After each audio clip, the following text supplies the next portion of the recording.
the meeting of June 20th. May 20th, I'm sorry. Lead us in the Pledge of Allegiance. I pledge allegiance to the flag of the United States of America and to the republic for which it stands, one nation, under God, indivisible, with liberty and justice for all.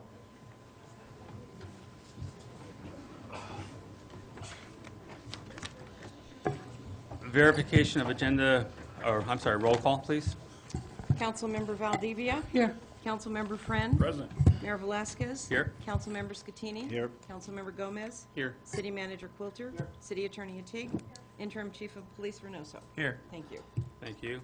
Verification of agenda posting. The agenda for the City Council meeting of May 20th, 2013 was posted on the bulletin board at City Hall on May 17th, 2013 at 8:30 a.m. per Government Code Section 54954.2.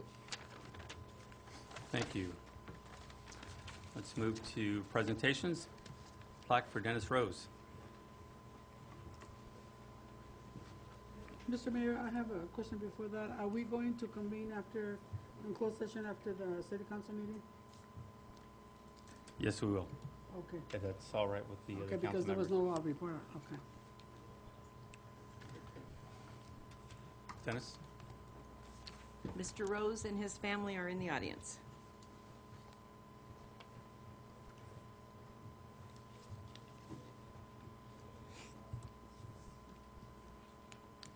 I want to thank you for all the work you've done for this city. On behalf of the city and the council members, we'd like to present you this plaque for all your hard work.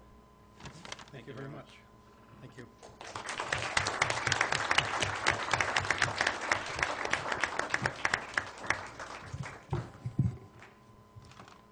Mayor, City Council, thank you for this plaque in recognition of a few years around here.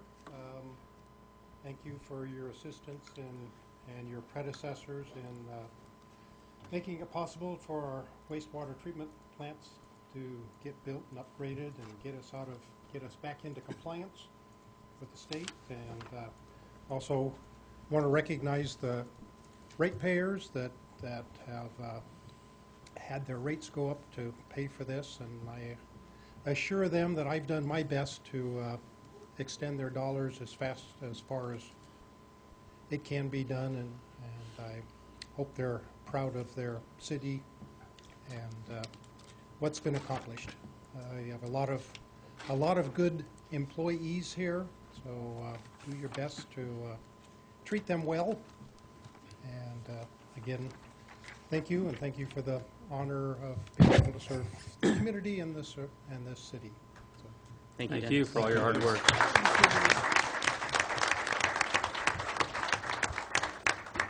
If I may, Mr. Mayor, just a couple Yes, of sir. words. Thanks. Just a couple of words about Dennis. Dennis came to us from the Monterey Peninsula. He's one of those folks in San Benito County. A lot of times we don't have the resources, to pay maybe what some of the other areas pay and things along those lines. And the skill set that Dennis brought to our community was substantially higher than we could normally pay for. And I think one of the things Dennis was looking for was to not do shift work and to have some other things here. And so we got an unbelievable skill set at a bargain basement price with Dennis.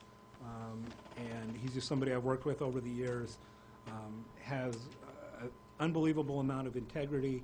I have never known Dennis to be anything other than completely honest in his dealings with anyone, which is one of the things you have to do when you deal with something as important as a treatment facility. But Dennis has always carried that off, and there are very few people on the planet that I have more respect for than Mr. Rose. So thank you for your service, Dennis. Thank you.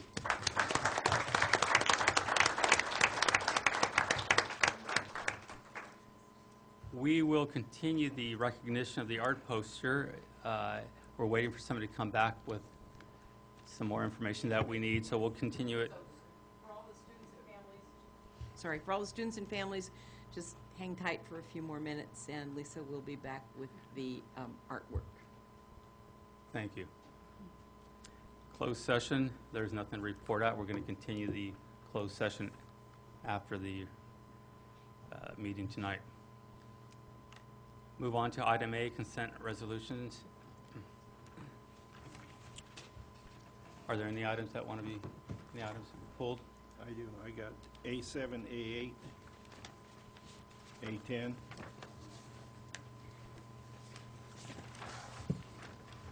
Motion to approve as amended. Second.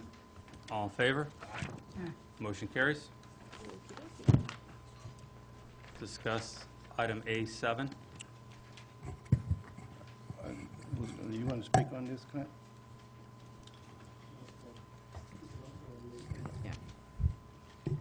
Yes, council members, continue. You have any questions in regards to A7? Yes, I do. I just have a couple questions.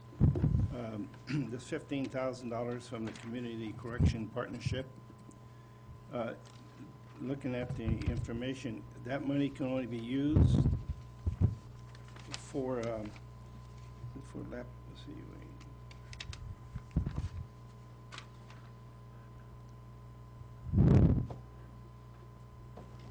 can be used for buying laptops? Is that what it can be used for?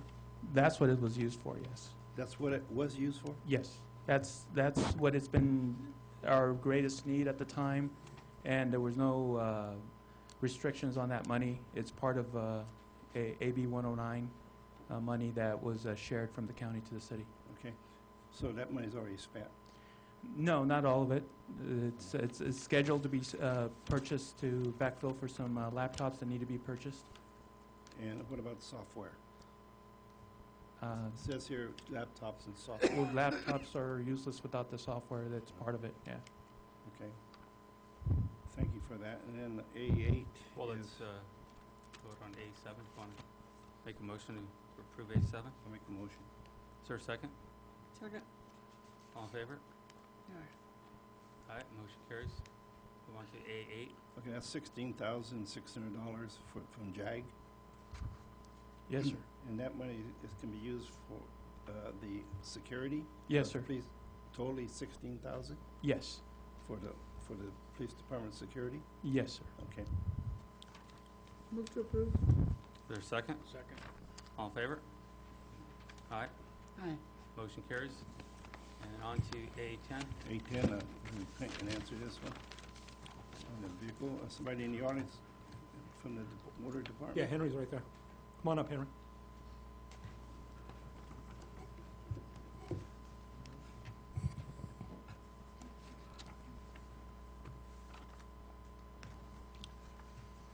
I see you got two bids for the two vehicles. Yes, sir. One vehicle is total, Yes, sir. okay? That's $7,432. Is that deducted from the price of $64,000? That was money that we received from the insurance company from the party, the Right. responsible party. So that was put into the 620 fund. So that somewhat offsets the cost, yes. So actually it wouldn't be 64,000 then, would it? Be 7,000 less? No, the fund, the money was put into 620, not the fund for the actual purchase, but into the 620 fund, which is the enterprise fund. Oh, okay. So, Then you, okay, yeah. understand. Thank you. Thank you. Second. All in favor?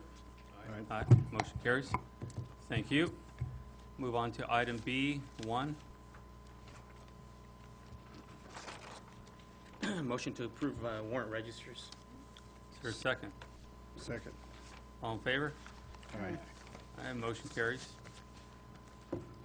C1, public input. This is a time for anyone in the audience to speak on any item not on the agenda and within the subject matter jurisdiction of the council. When the city clerk calls your name, please come to the podium, state your name and city for the record, and speak to the city council. Each speaker will be limited to 3 minutes. Please note, state law prohibits the city council from discussing or taking action on any item not on the agenda. Are there any speakers? Not for this item. Okay, we'll move on to item D1. If I could, Mr. Mayor, where you Yes. have all these folks with the, for the The art. poster, this is the one that's going to lead into talking about water rates and all of those. Maybe we could skip on to maybe item E1 and so Move on they're to not E1. stuck here for the whole water rate deal? Okay. I understand. Well, they might want to know about it. We'll spare them all tonight. We'll move forward to E1. It's a continuation of the meeting from last meeting.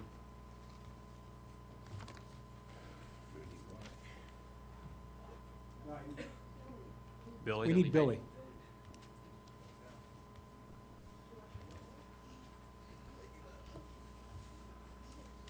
Yeah, he's coming. I'm guessing he was anticipating a substantial amount of time for the water thing.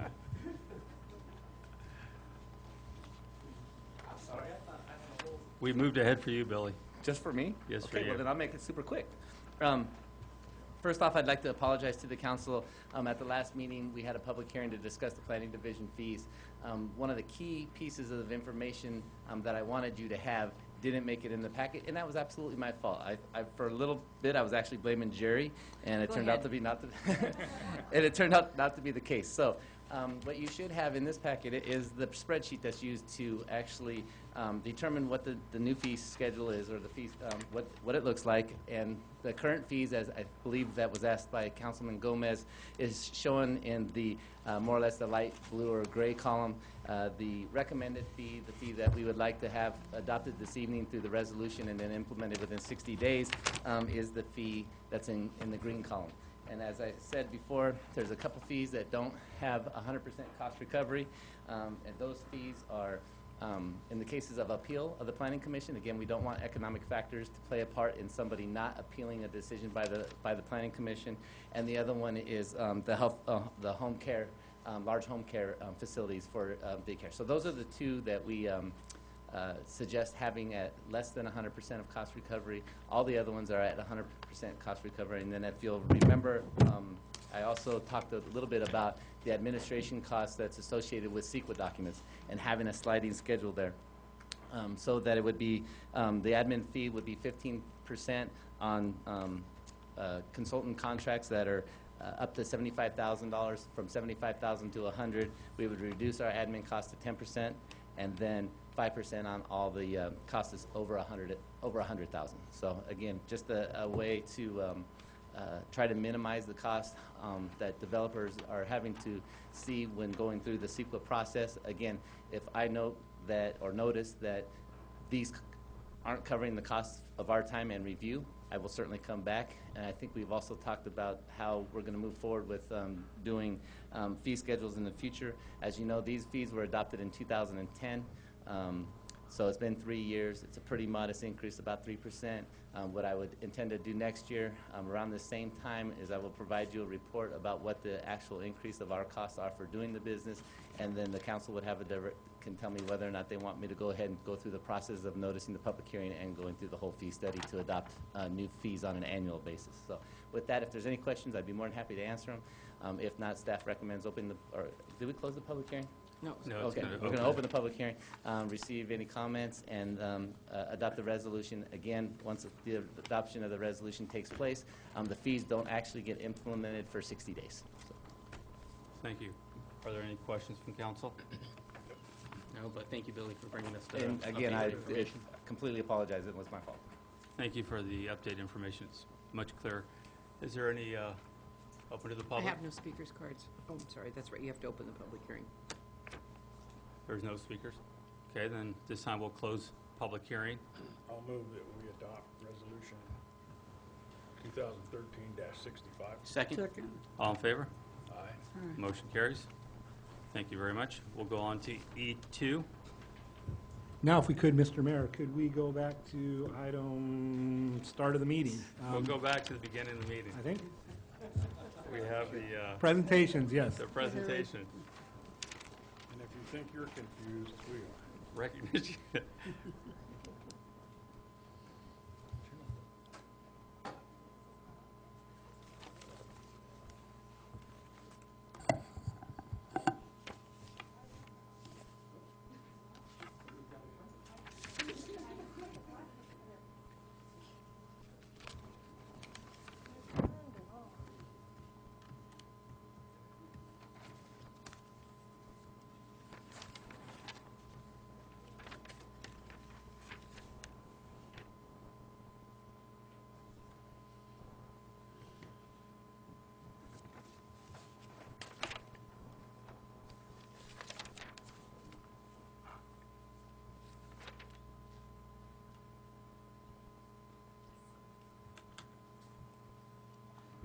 Good evening, Mayor and City Council. I wanted to first apologize.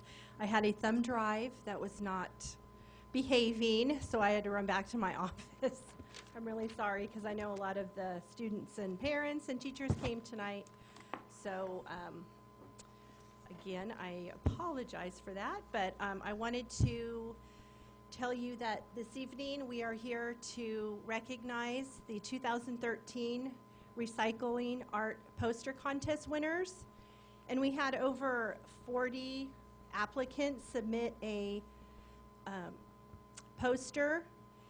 We outreach to the schools every year. This is part of the Integrated Waste Management Regional Agency's public education program. And from this contest, we pick winners, and then their posters are enlarged and put on the Recology refuse and recycling trucks. So the artwork can be seen all over our community. And so this evening we're going to recognize 7 of the winners. They come from different age levels, and they're all within the schools in the Hollister Elementary School District. And because the signs are really large, they're about 8 feet long, we just take a picture of them so that we can show you tonight what their winning posters look like. So what we'll do is we'll call the students by their name and have them come up, and we will present them with a certificate. And then you can stay standing until all of the winners are recognized. Okay, thank you.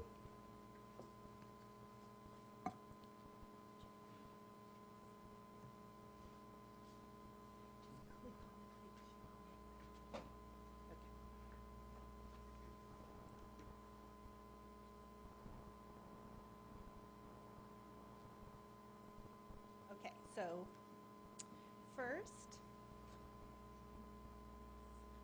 we would like to have Emma please come up. Emma is from, oh, there you are. Here you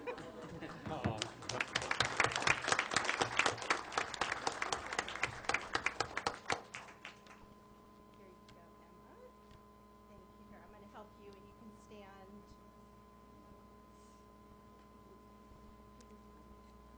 Emma is a 2nd grader. Okay.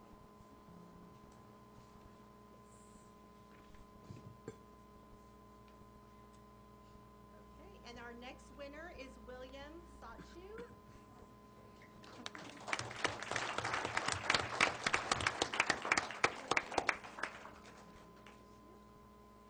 Okay, there you go, William. And Angelica.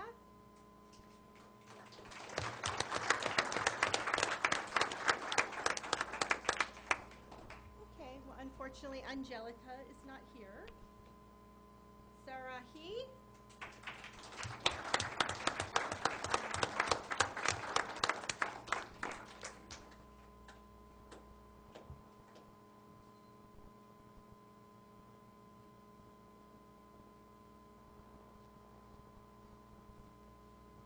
Okay. And Maya is our next winner.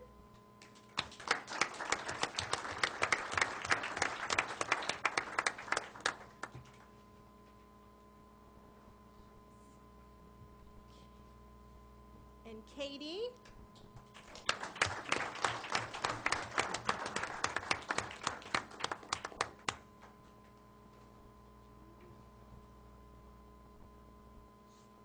Juliana.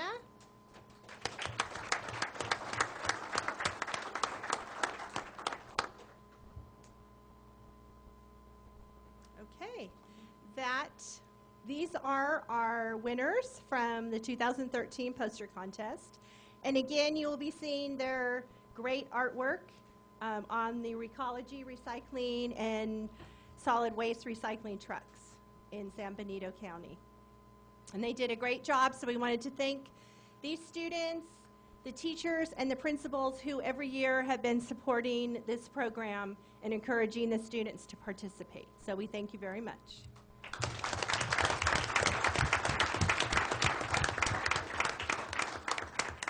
Lisa, before they go back to their seats, let's have them turn around and face the council so the council can actually see them. I want to come shake their hands. These guys are awesome. Congratulations.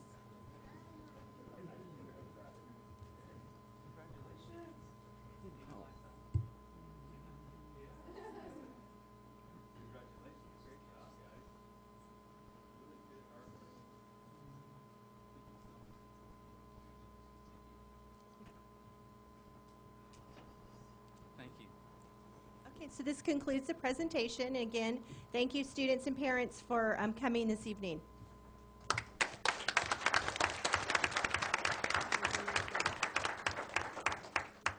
You can sit down. Those guys are good.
All right. Shall we continue with item E2? And then we'll go back to the D. Does that sound right? Yep. Makes sense. We're here.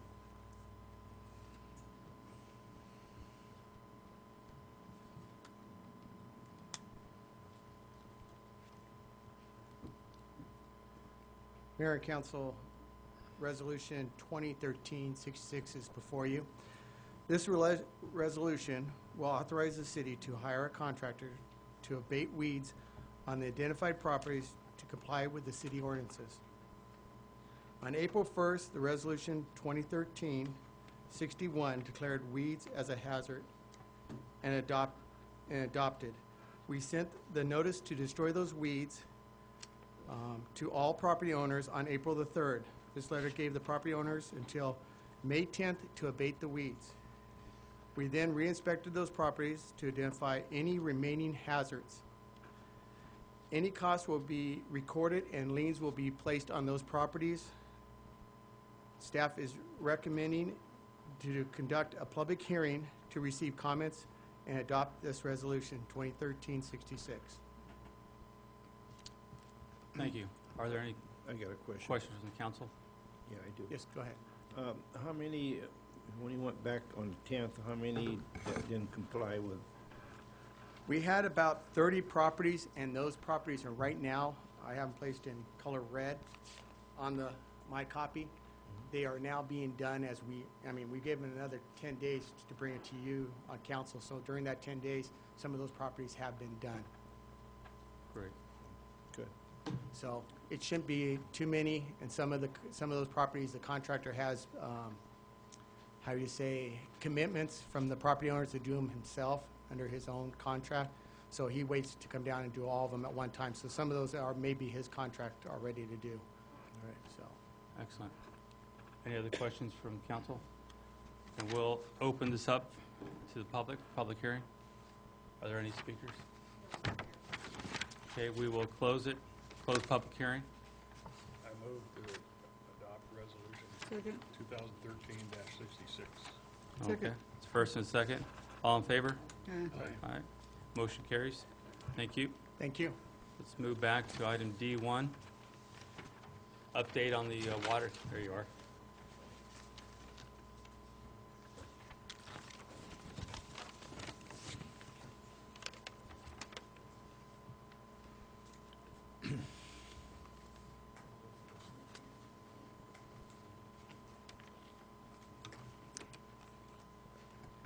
Mr. Mayor and members of the council, there are two items that cover the same subject, the Hollister urban area water project.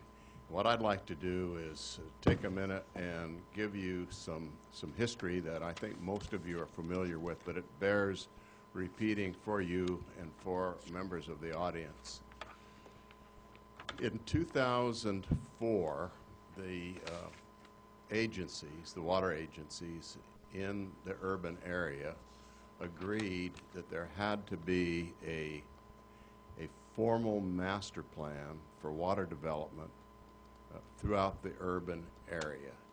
And its purposes were much the same as you're going to hear later, and that is to make sure that we had a reliable and good quality water supply. That's one. Number two is to make sure that it was affordable. And then last but not least is one of reliability. And so those principal points were set forth in a statement of intent that was signed by all of the parties to the agreement in 2004. That was subsequently converted to a memorandum of understanding, and the three agencies that signed at that time were the City of Hollister, San Benito County Water District, and the San Benito County Water District, City of Hollister, and the county at that time. So we began the process. We went through a rigorous process of selecting a consultant. We began the master planning process, and many of you have seen the results of that. It was a very comprehensive document that was finished about 2008, but it emphasized the use of desalting as one of the principal solutions for a reliable water supply. And that did not pass the test of affordability. At that time, and I think Vice Mayor Scatini and I think that Council Member Valdivia were both on the governance committee at that time and understood very well that it was too expensive. The water component was pushing $200 million. So we went back to the drawing board and determined that there are other solutions. The next step was to include the Sunny Slope County Water District, and they joined the program about 2010, and we developed what was called a coordinated plan, and in that coordinated plan we emphasized the use of importing low salt water, and that's the coordinated plan that we are using today. And again, it emphasizes the use of lower salt laden surface water.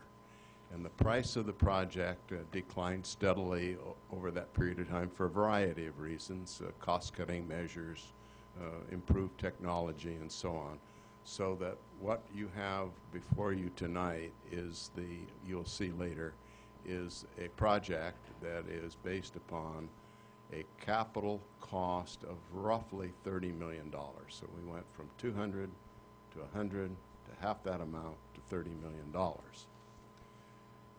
All of the while, what we did was we recognized that there had to be a financial structure in place to deal with those costs and finance the project. And again, that will be again presented later tonight. But the basis for those agreements were, we've been calling them the institutional agreements, but in fact it is the water supply and treatment agreement that is gone through legal review now and is about to be wrapped up, and I think you're all familiar with that. So the history is that we have followed the guidance of the governance committee, and again, your two current members are Vice Mayor Scatini and Council Member Valdivia, to always consider at the utmost affordability. Reliability can't be sacrificed, and we've had a close working relationship with the San Benito County Water District, the City and Sunny Slope County Water District to ensure that reliability will be achieved. And lastly, all of the demands that we've projected and all of the work that we've done have carefully considered water conservation in the entire process. And then the last point that I would make is during this time, we had numerous public hearings on where we were headed, and all of the citizens who attended that said, we want regional solutions. We don't want individual solutions. We want cooperative solutions amongst all of the agencies. They further said that they didn't want to see any water go to waste, which means then that a key element of the program that we're going to describe in more depth later, the recycled water component is a significant factor of the entire program. So it begins with treated water, goes through the houses, through the pipes, it gets treated at the water reclamation plant that Dennis has so capably managed, and ultimately will produce high quality recycled water.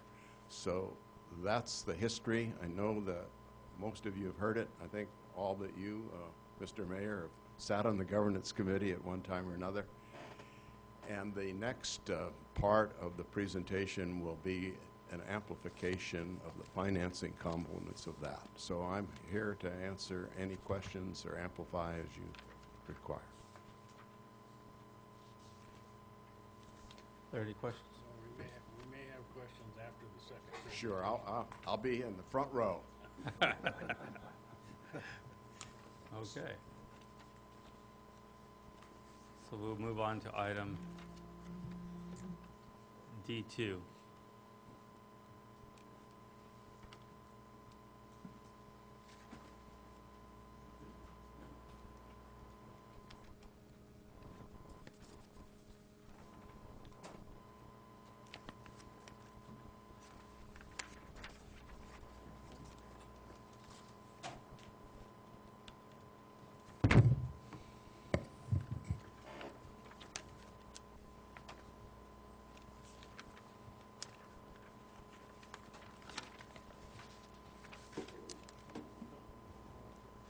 I can click it over here.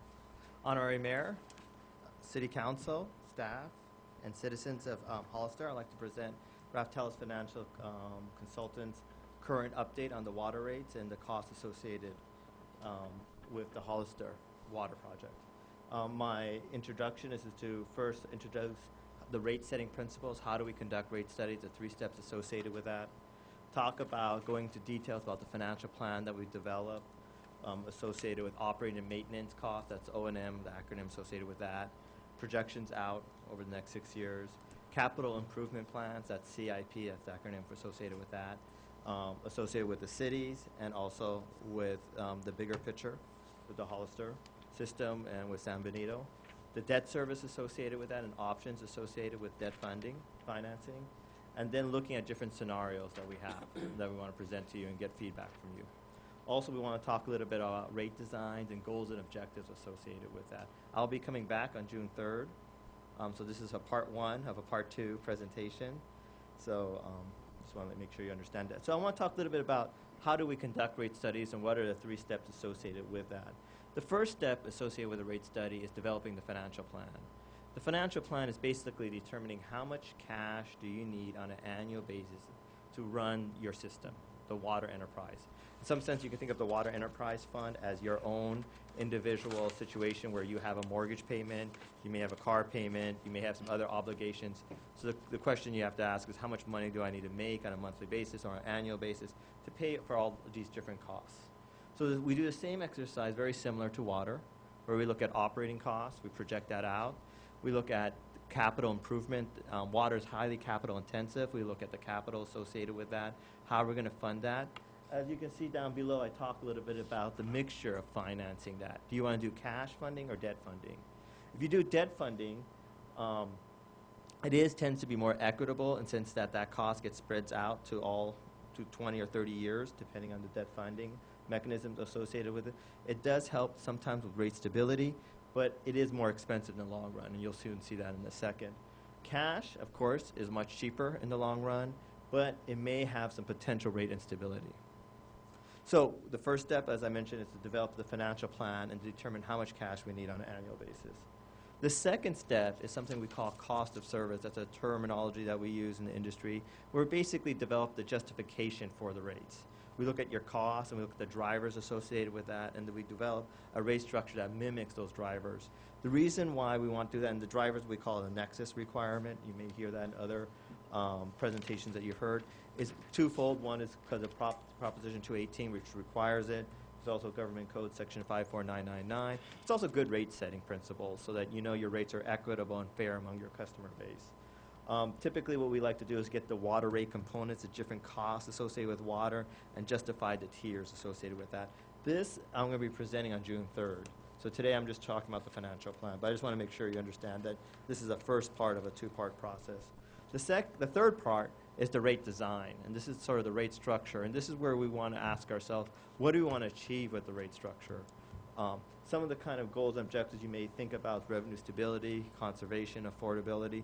Later on in my presentation, towards the end, I'm going to ask you to receive input from you about what are your goals and objectives. Based on that input, we're going to design a rate structure that achieves that. So now I'd like to talk about what the main agenda for today, which is the financial plan, and talk about these different cost components that we looked at. So the first thing we looked at is the revenues associated with rates. We looked at all your customers, we got the billing system, and we confirmed that you basically collect $3.6 million. We also took into account growth, which is a modest amount over the time period. We also looked at your operating and maintenance expense. There's really two components associated with your operating and maintenance expense. There's the city's O&M, which is down below over here. As you can see, it's $3.05 million in fiscal year 12-13. When I say fiscal year 13, it's 12-13, so just make sure we understand. And as you can see, it sort of slightly increases. It basically increases 3%. The second component is the treatment O&M. This is the new cost component that's coming online. As you can see right now in fiscal year 13, it doesn't exist. But as you can see, by fiscal year 18-19, it increases substantially to almost $2.6 million. If you look at the total, you can see that your operating maintenance cost does double from fiscal year 13, from $3 million to $6.1 million in 19. So as you might imagine, one of the major cost drivers when we're developing a financial plan is your O&M costs associated with this, and being able to absorb it so that the rates can cover this. Now the challenge is, fortunately, you do have some fund balance, so what we want to do as much as we can is phase that in so we don't have a rate shock, and you'll soon see what I'm talking about. Of course, if I'm not clear or if you have any questions, please interrupt me. So I want to make sure that everyone's on the same page because we're building up. The second is the capital improvement, or CIP is the acronym. Now this is the city's individual capital improvement, and as you can see, you have the Waterline. That's in fiscal year 17. I'm going to talk a little bit about that, about the options associated with funding that or not funding that. But you see it's a modest amount of CIP, or capital improvement. Can I interrupt you for Please. 1 second? Mhm. Yeah, just so everybody's clear, if you could go back to that slide. The 1.3 there, that's the San Benito and 4th Street water line that we've, That we always have problems with? that we do always have problems with. So what we've done is we've included that in there. You'll be able to see how doing that impacts your rate so that you can make a decision on whether, to continue to fix breaks, or if you want to do some sort of rate adjustment in order to deal with that particular problem. So the other capital improvement component is the Hollister Water Project. This is a cost that is, a treatment cost is $30 million, as mentioned prior. The cost is split between two entities, City of Hollister and Sunny Slope, which is 50-50, or $15 million is your responsibility. In addition, San Benito County Water District is contributing $10 million, again, a 50-50 split, so $5 million to each entity. We have two options associated with this. The first is to use $5 million as a rate reduction, i.e. a rate stabilization. So in my presentation, I'm going to be calling it as a rate stabilization, but another way to think about it is a rate reduction, where we get that $5 million over a 5-year period. The second is to use that $5 million to reduce the debt principal. So what are the benefits and costs associated with these? So the first option, using it as a rate stabilization, basically the debt payment will be $1.2 million. If we, annually, thank you. If we use the San Benito to lower the debt principal, and in turn lower the annual debt service payment, as you can see, it would be $840,000. What's the savings associated with that? Well, over the lifetime of the loan, it will be $3.3 million. So by using that as, are you talking about you're talking about the initial reduction in debt principal? Correct. So that initial 5 would save us 3.3? Correct. Because of interest savings. Yeah, absolutely. So what we want to present to you today is 3 scenarios that we have. We have one, the first scenario is the rate stabilization with the water line, and I'm going to show you the proposed rate increases. We use the San Benito funds to stabilize rates, and we also fund the Waterline CIP. The second is we lowered the debt principal, and so we have a lower debt service. And we have the Waterline CIP, and we'll show that in the second scenario. The third scenario is similar to the second, except in this one we don't show you the Waterline CIP. Yes, please. On all 3 of your scenarios, you have proposed rate increases. How much is the difference between 1 and 2? I'll show you that in a second. But you're getting to the chase. So the first one is basically with the rate stabilization and the Waterline. Basically what we're projecting is a 12.5% increase in rates over 6 years. So it's important to remember what we're talking about is how much revenue we want to generate on an annual basis in order to absorb this cost. So you could think about it as an increase in overall rates by 12.5, but what we are going to be presenting to you in June 3rd is different rate structures where some customers may see an increase, some may see a decrease. And again, that's where we'll receive input from you on the direction that we want to go forward with. But for now, you can think of it as 12.5% increase annually to each of the customers from 14 to 19 for 6 years. Now this over here shows us the operating position. I want to make sure we understand what this shows us. So these bars are costs. So the orange bar over there shows you the O&M expense. The red section shows you the annual debt service that I've been talking about. As you can see, you have none in 13. In 14, you have a little bit.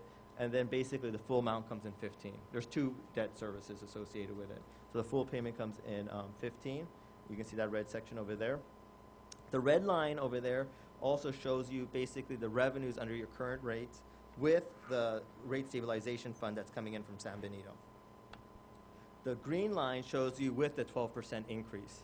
There is also a red section, a blue section you also see. That is basically revenue that you're generating above your operating position that's being used to fund your capital improvement program or your reserves to fund that. So as you can see over here, the blue section, there's always a blue section each of the years above. So your net income is positive. You're meeting your operating expense each of these years. Over here is the capital improvement program that I showed you with the Waterline, which I just showed you shortly before. And then this shows you your ending reserve balance. The red line shows you the minimum. This is a very aggressive minimum of 15%. But given the situation, we're trying to be as prudent as possible. The green line shows the ending fund balance. As you can see, the green line is excessive of the red section, so we're beyond our minimum 15% of operating expense. Next, I want to show you another scenario here. Now, this is the financial plan number 2, where we lower the debt service. We use the $5 million to lower the principal, and we have the water line. So the one thing you'll notice is now instead of the 12.5, we have 13%, so slightly higher. But instead of 6 years, it's only 5 years. So there's some good news here. One of the things you'll notice in the operating plan is that some of the differences that you'll see that blue section I was talking about before is down below in fiscal year 15 and 17. What that means is that we're not meeting our operating position and we're drawing down on reserves. And so that's a policy that we wanted to examine and present to you. And so what that does is that in the next slide over here in the bottom section, the top section is similar as we've seen. You can see your reserves, your fund balances are going down. We're drawing down on it. So we're going from $3.6 million to 1.4 in fiscal year 17 because we're meeting our operating position. So this is a way to smooth out the rate increase as much as we can and drawing down on our reserves. Okay? The next is now with the lower debt without the water line. So the water line happens in fiscal year 18. So the first 4 years are still at 13%. Now, instead of last year being 13%, we can do an 8% and a 5%. As you can see over here, we have the similar impact on the operating position that we're drawing down on reserves on 15 and 17, and we're slowly now drawing down on reserves in 18. One of the things also I failed to mention is in 19, I want to make sure you're meeting your operating position in all of these scenarios. So my goal is to, as much as we can, phase this in, so by 19, we're meeting our operating position. So if you look over here, again, I want to make sure this happens, so that you don't have a little blue section. By this transitional period, your rates cover your operating position. But doesn't the offset in 17, the way you've got it structured there, it looks like the offset goes away by 19? Correct. And that's what I want to do. Exactly. So even though it's in a hole in 17, it becomes normal on 19. Exactly, and we're going to draw down on our reserves to do that. So we try as much as we can not have as much of a rate shock on your customers and draw down on your reserves. So here's the water line. I presented this to you, and then this is where we're drawing down on the reserves slightly. And then you can see in 17, we don't have now that water line. And basically now the funds are much more healthier. We're not spending that $1.3 million. So in summary, what we have here is the 3 scenarios. So scenario 1 is a 12.5% increase annually for 6 years. Scenario 2 is a 13% increase for only 5 years. Scenario 3 is the 13% for 4 years, and then 8 and 5. You see the ending fund balances over here where you have 4.4, 1.3, and 2.4. So scenario 2 does draw down on the reserves and the fund balances, and we have less of that. You see the annual debt service payments and the basically 2 and the $840,000. And you see the savings associated with scenario 2 and 3. So and here I'd like to take a step before I go to the next part of my presentation to see if there's any input or comments that you may have about which of these scenarios you prefer. Because based on that input, we'll develop the rate structure that funds that. So after 2017, we have no reserve because we're seeing that one hit. But then at the end of 19, what is the reserve? In scenario 2, correct? Correct. So in scenario 2, you still have some reserves. You're at $1.3 million. This will get you whole in your position. What I anticipate, let me go back, sorry, is that you see you're positive right over here, so you'll start building up your reserves. And then as in the outlying years. I mean, these cost estimate, whenever you do a financial plan, there's some uncertainty. We try our best to be as accurate as possible. So I suspect what's going to happen in fiscal year 19 is that you'll have a little bit more reserves than we're showing. We're being more conservative. That's what I would guess. Because this doesn't give us any room in scenario 2 or 3 if there's a major blow-up, that unforeseen incident. We won't have any reserve for that. Well, I mean, and one of the things to think about, Ian, when you're setting your reserve, we're a little different maybe than, say, Sunny Slope, where Sunny Slope operates just a water operation, right? And so, I mean, that's what their funding is. It's all their water stuff. We have an operation where we do a number of things to where cash flow is not a big issue for us. We certainly need to operate this like it's its own entity. But if something like that occurred, the city has funds available, and you would have to then go make an adjustment to your rates to make up for that, as opposed to just stockpiling money and having the ratepayers pay more. So that's why, for example, our general fund reserve is 15%. This is placed at 15% of operating, which would be low for a water enterprise operating by itself, but where it's operating as part of a city, that's consistent with the other stuff we do, which is pretty reasonable, I believe. Like I say, it's thin if you're just operating a water system, but we're not just operating a water system.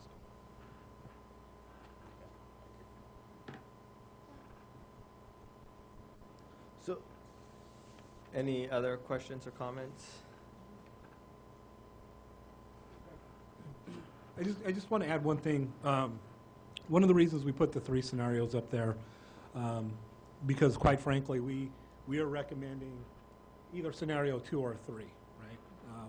Where we pay down the principal so that we're borrowing, $10 million instead of $15 million. The reason we put the rate stabilization in here to have you guys really take a look at, or one of the reasons, is originally that's what we had anticipated doing, was using the rate stabilization in order to bring down our rates. Well, what we found out when we hired Raftelis to do this, what we've done is just by the schedule of the projects and the West Hills not coming online until a couple of years down the road, that's essentially done the same thing as we were going to do with the rate stabilization money. Because initially we had planned on all of the plants going online initially, so we would have that big $6 million hit to our operating O&M costs right off the bat. And now we don't. That doesn't hit until a couple of years down the road. So that's really done what we thought rate stabilization was going to do. So kind of what we wanted to do is, since it had been talked about, put it up here so that you can see that it is substantially more expensive in the long term, and it doesn't change your rates a whole lot. 0.5% lower, but that's over a 6-year period as opposed to over a 5-year period. So that's why we put it up there. We don't recommend the rate stabilization portion. We think it was a good idea. And if the project hadn't been delayed, we would probably be recommending that. But it really doesn't, because we have to be to that break-even point that Sanjay talked about in 2019. And one of the reasons we have to do it by 2019 is through the Prop 218 process. You can only set your rates out for so long before you have to go out and do another rate program.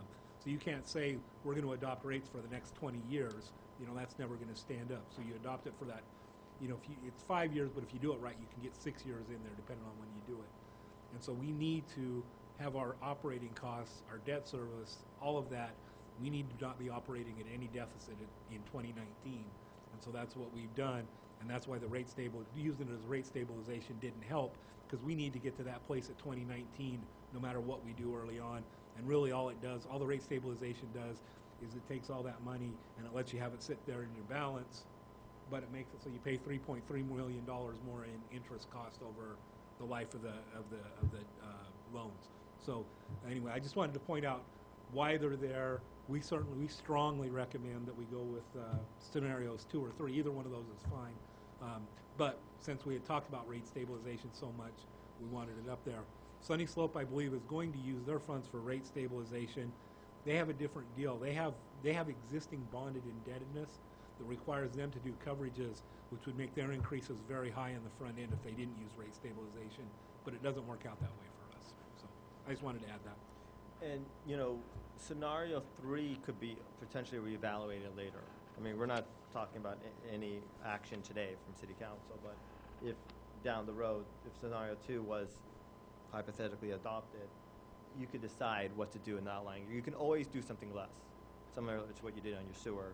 You adopt something, and then you can always implement lower as you evaluate these costs. Okay? Yes, thank you. So, any questions? So basically, the difference on your summary between scenario 2 and 3 is at the end of 2019, we're only $900,000 ahead of the game, because you're saying the fund balance at the end of 2000. I can't read the end of that there. Are you saying the fund balance would be 2.4? correct. At the end of 2019? Correct. Okay. But So- keep in mind, that's because you didn't spend $1.3 million to redo the San Benito Street water line. That's where the extra money is. Yeah, I see that. And that could be reevaluated basically in fiscal year 16 or 17 when you get there and decide what you want to do. So the second, if there's no other comments here, I'll go to the second part of my presentation, which is the rate design. When designing rates, it's always important to ask yourself a question, which is, what do you want to achieve with your rate structure? Now, there's some legal constraints that we have, but we do have a lot of room to navigate in the sense of what do we want to accomplish. We've had workshops with staff, and based on those workshops, these are the goals and objectives that we want to achieve. Affordability for essential use. Now, when I say essential use, what I'm specifically talking about health and safety, indoor water use. We want to, as much as we can, have water available for that, affordable for that means. Second, we want to promote conservation. And third, we want revenue stability. These are not in any particular order, so I'm not saying one is greater than the other. I'm just saying these are the three objectives. Yes, please. So when you do your rate structure on the essential use, are you looking at a rate structure that would have a baseline for a single-family home and then something above that for other water use? So, similar to that, exactly. Right now, your tier, for instance, is 1 through 30 units. 1 through 30 is very generous amount. That includes indoor and outdoor. Actually, and the average water use in your service area is around, we have your billing system, is around 15. So a lot of people don't even, use more than 30. So what we're talking about is just, as much as we can, try to have affordability for the indoor water use, given these rate increases that we're seeing. So that at least people, those who want to conserve, can see a change in their bills. They can control it as much as possible. And the way to do that is by that mechanism. If you want to irrigate, you pay the price. Exactly. Yeah. And that also supports the goal of promoting conservation. I agree. Okay. So there's some there's a rationality associated with that, which I can talk more in 100. I want to make sure you're excited next time I show up, so you can hear what I'm going to talk about then. So I don't want to give you all my secrets today. But is there any other concerns that you feel like we should be addressing so that we can take that into account when we design the rates? What about senior citizens? Senior citizens are challenging because of Prop 218 basically states that you can have a rate structure that gives one customer a lower rate than another customer if they both have the same water consumption pattern. So if a senior citizen customer and a non-senior citizen customer, if they both have the same kind of water use pattern, which we would assume they do, it's hard to justify that. If somehow senior citizens did something very unique that was very different, then of course we could justify that. Typically what the options you can do with senior citizens that I've seen in other communities is that you can use the general fund to offset that. That's one option. That's what we do for the sewer and for garbage. The other option is that some entities have developed a nonprofit where people can donate money to offset that, and so that's another option. And one more question about house trailers, Mm-hmm. mobile homes. Is there a different rate for mobile homes than regular homes? Mobile homes, I don't recall if your rates have, you have a single family and you have a multifamily rate. I don't recall if mobile homes, I don't know if anyone, so if somebody's a mobile home, would they be considered, would they be billed as a single family then? Typically, there's a master meter for the mobile home park, and the individual units are then billed by the owner of the park itself. So it's based upon the master meter. So, And here is are actually the one here is actually on their own well. So we don't meter water to Mission Oaks. They have their own well. We've tried to work on it, but I don't think we've got there yet.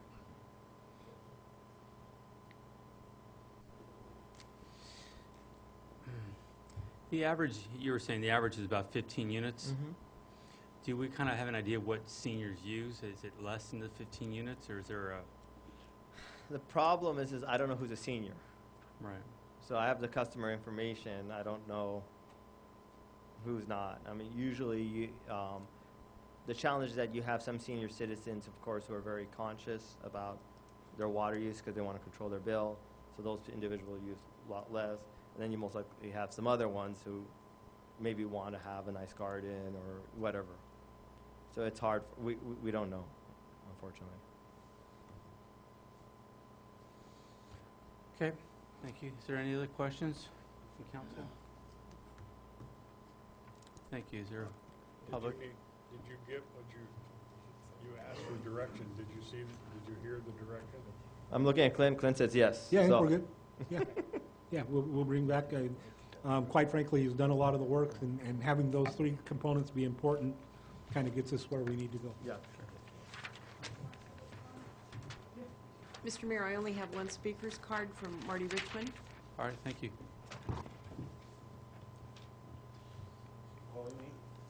Yes, we are. You're the one up here.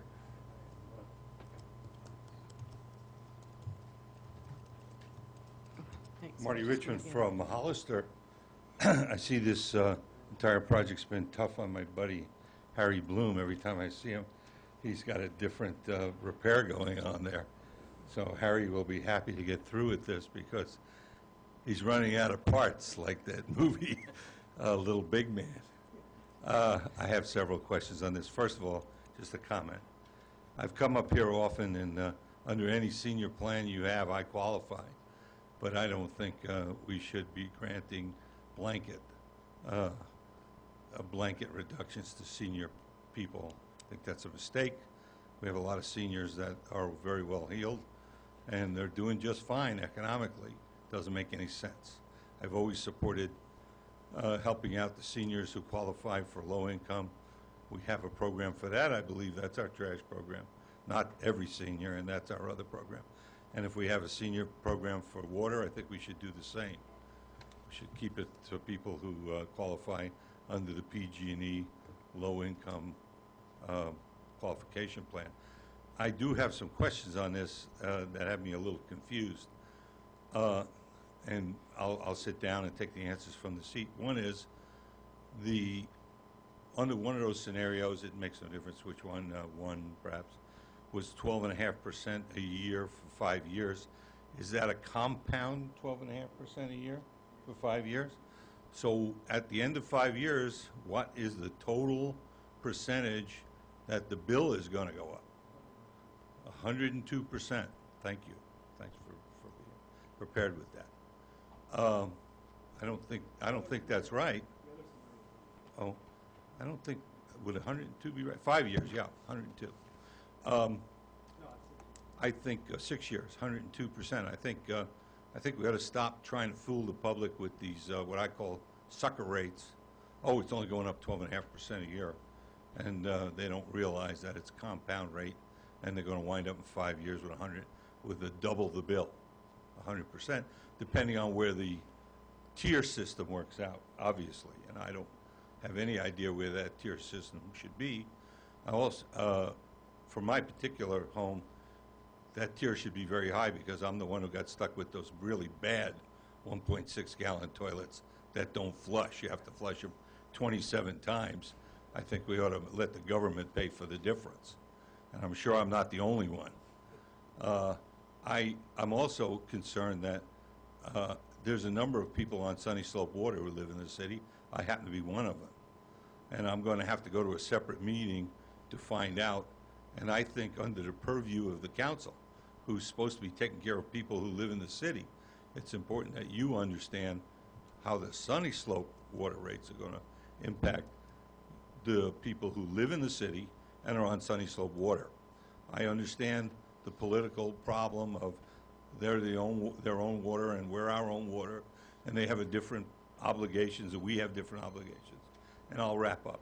But I think it's important that you see what's going to happen over there so you get a feel for it when you go change the trash rates or whatever you're going to do. Thank you, Harry. Thank you for trying to keep it down to a mere $30 million with enormous O&M costs. I think it's, frankly, I'm not sure I could do any better, but I think it's totally outrageous to pay that much money for an O&M cost And what's that on based this on? kind of a thing. On my feeling that our O&M costs, when you look at our operating costs, are just too high. That's my feeling. I've checked the water for several years. Thank you for asking me. I've checked the water, our sewer plant, how much we pay to get the work done on the last couple of years. And I've heard you even talk about how much it costs to pump water, pump air into the sewer lines and how much these contracts cost and how much this costs. And I would hate to get stuck with another bill for another air system or filter system or any system that saves energy but doesn't work. Thank you for your time. Thank you very much. And thank you for the softball. Oh, I think I did. Thank you for the softball.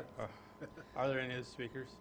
All right, I'd like to take a 5-minute break, if we could, please.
Okay, we'll call the meeting back to order.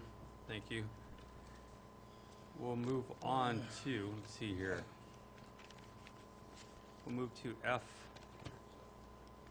F1, please. The Oversight Committee. I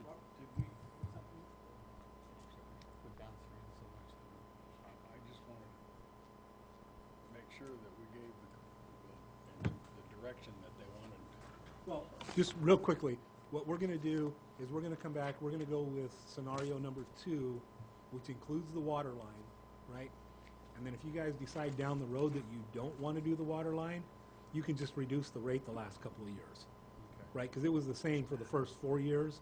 It was just that last year that it changed. So you guys still got some time to decide on that. So when it comes back with the scenario 2 rate basis, he's gonna have the figures on the increases and what the tiers are gonna look like. Right, and it's not, and if you go to 3, it's not going to matter till the 4th or until the 5th year, and you can make that adjustment. You can drop the water line out at that point if you want. But dropping the water line out doesn't change your rates at all in the first 4 years. Okay, thank you. Okay. Thank you. Okay, Mayor Velasquez and City Council, what you have before you tonight as part of this item is a continuation of the resolution that we introduced on May 6th.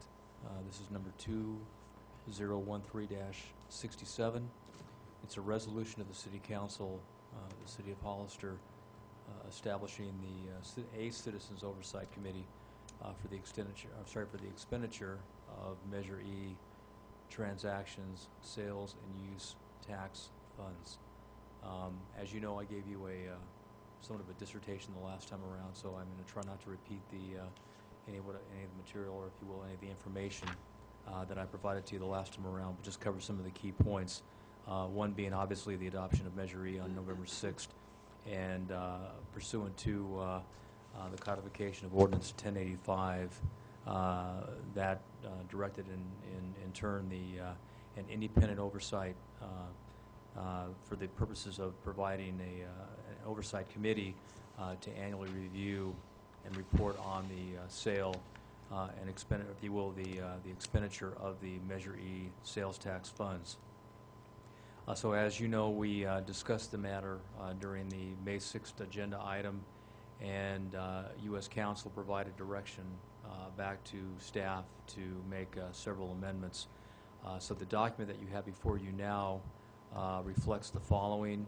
Obviously, it will establish the annual review and the report of the expenditures of the city's Measure E sales tax revenue by the Hollister Citizens Oversight Committee.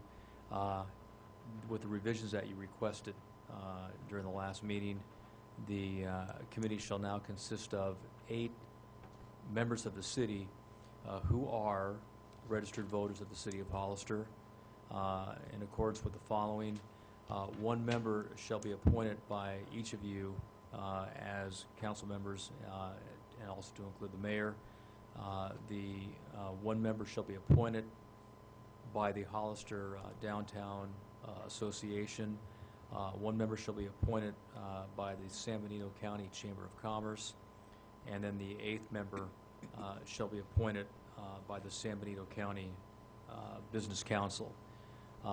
Again, as we discussed in the last meeting that we had, the Oversight Committee term shall be an initial term of 2 years, and there's an option for reappointment based upon attendance and participation criteria as established by you as a city council, and obviously the city manager, and we will work with you on that for any of the specific items that you wish to have identified when the 2-year term is up.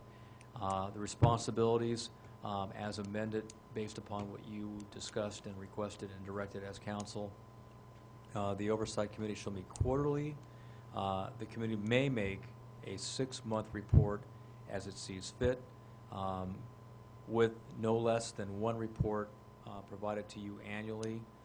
And also, the committee itself shall establish the rules regarding items such as time and conduct of meetings as they feel necessary in order to accomplish the purposes as set forth here, meaning the reporting of the preparing and providing to you the report on the Measure E sales tax monies. And then finally, as we discussed before, the resources that will be provided for the committee shall come from the staff as part of our department, and we'll work closely with them in the context of the meetings. And then finally, any of the information that they request shall be provided by us as a city. And if they so elect, if the committee so elects to conduct, I want to say, the preparation of the report by utilization of independent resources, that those will be brought to you as part of the city, as part of the normal city council review process for any expenditures before any such expenditures are incurred, and that if there are any requirements for any paid services, those will be incurred with prior authorization provided by you as a city council before the actual items are purchased. So I believe, I should rephrase that, I am confident, along with City Manager Quilter, that we've identified the key items that you as a council had requested back on May 6th. So at this point, I'm prepared to go ahead and entertain any questions that you may have at this time. Yes, sir. I have two questions. I brought up at the time that I would like to see a 6-month report as on these from the committee. We discussed that pretty much at length. But in the report here it said, as they may see fit. And that's fine, but I personally, and I think some people in the audience even agreed that we should have at least a 6-month. For sure, we have to have a yearly one. Yes, we sir. should have a 6-month report. And the other question, I don't recall anything about paid. I thought these were all volunteers. Pay or volunteer services. Whatever brought up the pay? Okay, We never discussed that. As clarification, okay, to go back to your first point, again, the intent would be that we're working once again within the context of Ordinance 1087. So with that being the case, if the Oversight Committee, once the formation is established and the membership is identified, they may go ahead and say, we want to go ahead and give you an annual report, or sorry, give you a semi-annual report, meaning every 6 months. But again, falling back on the language in Ordinance 1087, which we've been utilizing, the requirement for the report is annual. So that's the basis. I understand. But if you, well, let's cut to the chase. If you guys want to report twice a year, just say you want to report twice a year and we'll put it in. Is that what you guys want? Is report twice a year? That's what I want. I can't. I think it's important so we make sure we're on target. on So track. Okay, so we'll make whoever that makes the amendment. motion, just, I'll make a motion that we no, when you make the motion, just say it's with that change that they'll report twice a year. Okay, and then And I'm then- sorry, go ahead, please. Well, with regard to the pay, that's been in there, that was in the original one. It's if they choose to go out and hire an accountant to come and help them, as opposed to us doing it. Accountant. Yeah. Okay. Or if they go out and they find an accountant who wants to volunteer, it's not for the members of the committee, it's if they need additional resources to review it. Okay. But we never discussed that, though. And if it was in the previous one, I It was in the previous- apologize because I don't. It was, yeah, and it was in the one for Measure T, and it was in the one that came to you guys 2 weeks ago. Okay. And also as a final comment, that's why it's defined as resources, and that has no correlation or relationship whatsoever with the actual membership, which is exactly what you stated they would be. Understand. Okay. Thank you. Is there any other questions from council? Okay. Is there a motion? Make a motion that we approve the resolution with the change of at least the 6 months, semi-report in 6 months, and of course, the annual Do report. we have any speakers? There are speakers? Yes. Speak, I'm sorry. Speakers? Larry Barr. Suggest you get a second to the motion and then, Okay. and then take your speaker. Is there a second to the motion? Second. Okay, speakers, please.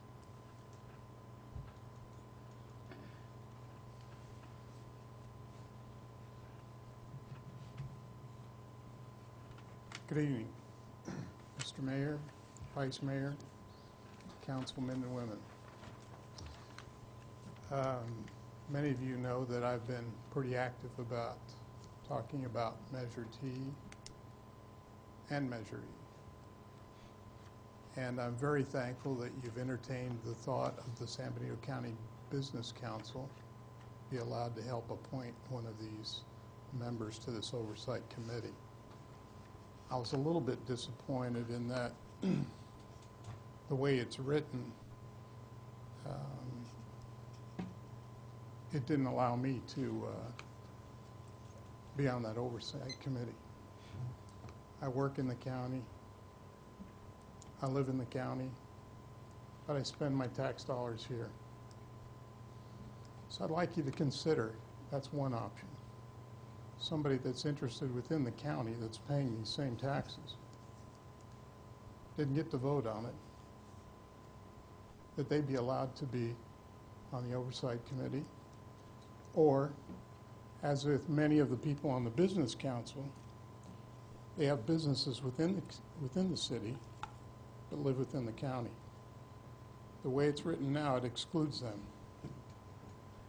So I'd like you to try and entertain maybe the thought of having someone from the outside looking in. Thank you. Thank you very much. Are there any other speakers? No. No. Would you like to speak on, is that the ordinance specifically say that it has to be a resident of the city? Well, no. So you have that option if you so choose as council. Okay, so would you? I think Larry has a very good point, and Christine also, we talked about that. I don't see any problem. I think he's 100% right. You spend the money in the city. It's the fact that they live in the county. I don't see any problem myself. Would you like to amend your motion? Yes. I would like a clarification. Clarification. Are we only talking about the member from the San Benito Business Council? Right. That's what we're talking about. That group can send somebody that's not a resident of the city. That's what you're. I would say the HDA, SBC, or the business group can choose the person they want from within the county. Would that be correct? That would be correct. Are those I thought you just said that was that a restriction in there? No, it's not. No. So there's no, in the resolution? It's not a restriction in the ordinance, it's a restriction in the resolution. In the resolution, We can okay. amend the resolution to And then I just heard something, does it have to be a county resident? Because I heard somebody just say Well- county resident, or does it just have to be whoever is picked? I think we definitely should be at least a county person that resides in the county. I do too, also, and we won't, even though he has a business in the county, I still think lives out of the county, has a business in the county or in the city. I think the person should live in the county, one way, the city or the county. I personally don't really care who they pick, as long as they pick somebody from their organization. Right. Why does it matter? Yeah. That doesn't have to live in the city, so. Okay, Well, that's did I get a second on my motion? You can, But if I those can amend- people did not have the opportunity to vote on it, then why should they have the opportunity to have any say on it? You're talking about the people in the county? The people in the county didn't vote on Measure E. Well, they spend the money here in the city, though. Like Larry says, they spend the money here, they live here, they spend the money, so what's the difference? okay, so we have an motion. You want to amend your motion, Yes. and you want that to state, you want to repeat that? Make sure we're clear. Okay, my motion was that the person from the different organization that was mentioned, even though they don't live in the city, but live in the county, could be appointed, the member could be appointed to the committee. Okay. That makes Now, sense. we need a second for that change in that motion. Can you repeat it? I couldn't understand, Robert. Can you repeat that motion?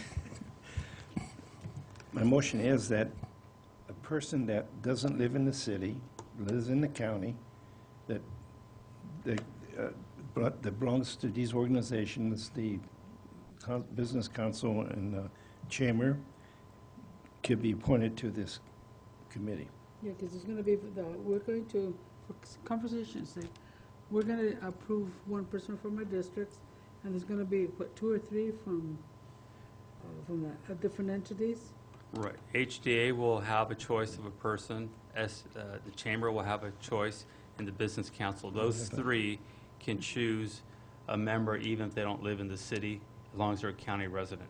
Oh, okay, well, yeah. And our choices will be within the city. Yeah. Yes. So, Is that correct? I thought- if that will within That's my the motion.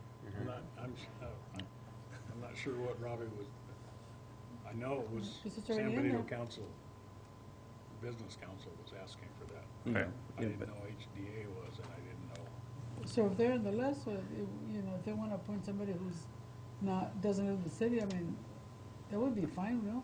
It's, Yeah. it's us. My understanding was the motion was for the representatives from the three organizations to live in the county or the city, Yes, Yes. to sit on this committee. to be on this committee. Yes. And the motion was to have a report every 6 months. Yes. Okay. So the membership is still going to be 8, just to Yes. clarify Yes. that for Yes. the, for the cameras. Okay, so we have that revised motion. So that would be one member from the county then, No, not necessarily. Possibly 3. Three. possibly three, besides ours. Yes. Those groups have a choice of who they want, whether it's city or county. Okay. Okay, so there's a motion, a revised motion. Is there a second for that change, the revision to the motion? Okay. All in favor? All right. Aye. Motion carries. Thank you very much. I'd like to have a roll call, because I did not vote aye. Change it to roll call vote. Councilmember Valdivia? Yes. Yes. Councilmember Friend? No. Councilmember Scatini? Yes. Councilmember Gomez? He's not even here. Where's that? Oh. Here it comes. Councilmember Gomez, roll call vote for that last amended motion? I would have gone to the restroom faster.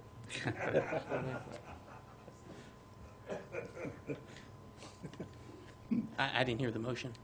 The motion is to allow the HDA, the chamber, or the business council to pick their member as long as they live within the county. They can live in the city or the county, and that will have a 6-month reports. So it's their choice of who they want to choose. Oh, yeah, I don't have a problem with that, as long as they're members of your organization. Yes. Yeah, I don't have a problem. I need the organization to be represented. I'm not really concerned with where they live, so I guess I support the motion. And Mayor Velazquez?